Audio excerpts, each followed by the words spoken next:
Hey guys, Kawaii Critic here to share my thoughts on Steven Universe. So, this is a show that's still ongoing, but I thought I've seen enough to get a glimpse of what I am looking at exactly.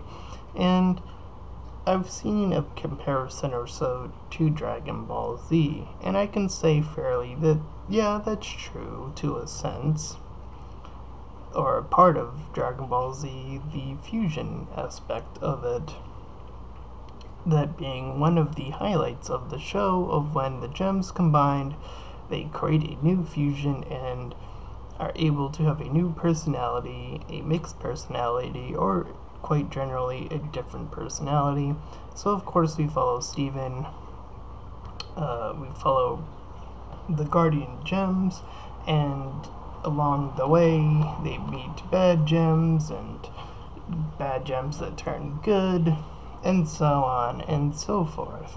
And the show sometimes has a balance between trying to be funny, trying to be actiony, trying to do a story arc, and different elements in between.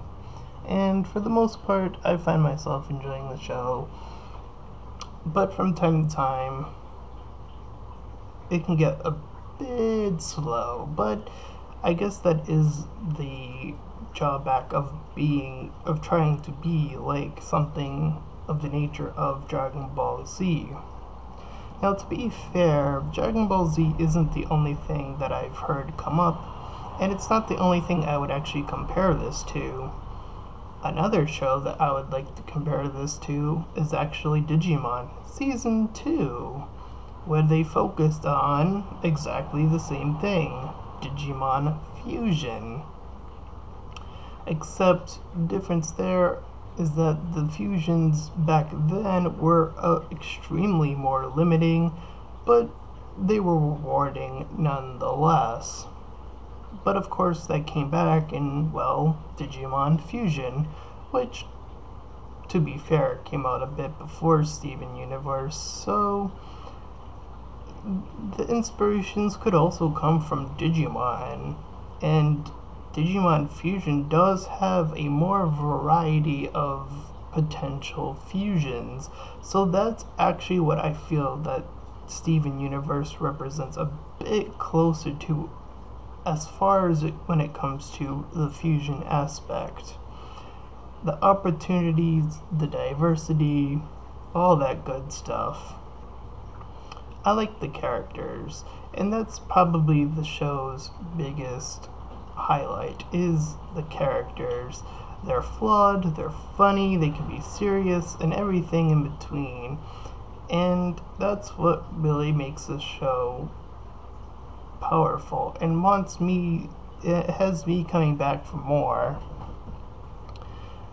The special Into Deep was something that I felt is gonna take a very dark and sinister turn, and for the most part, when it started up, that's where I assumed it was going, with that big fusion that they were fighting, and they had to do their triple fusion,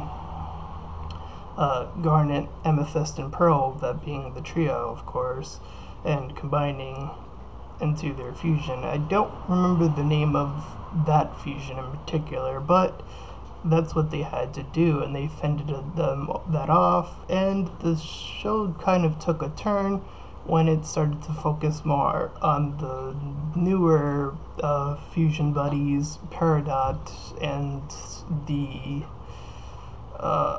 I can't remember the blue character's name, but she was I only remember her in that special, so I'm still trying to get used to the character's name, so I apologize on that part. But she had blamed Peridot for her state of being and wanted to pretty much stay away from her. But at the end, it seemed like to end in a bit of a goofballish sort of way, but also sort of like, whew, that was a close one sort of way as well.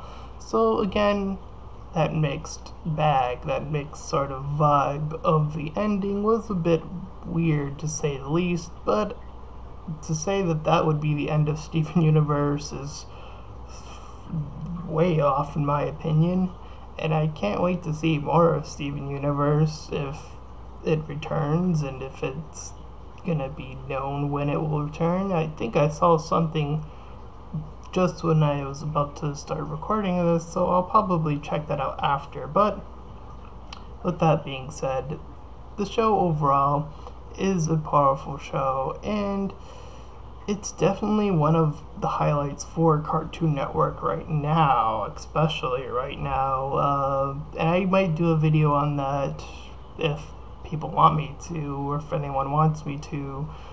But again, that's another topic altogether. Anyways, I'm Kawaii Critic, and if you like this video, feel free to like, comment, and subscribe. And with that being said, I'll see you guys next time. Bye!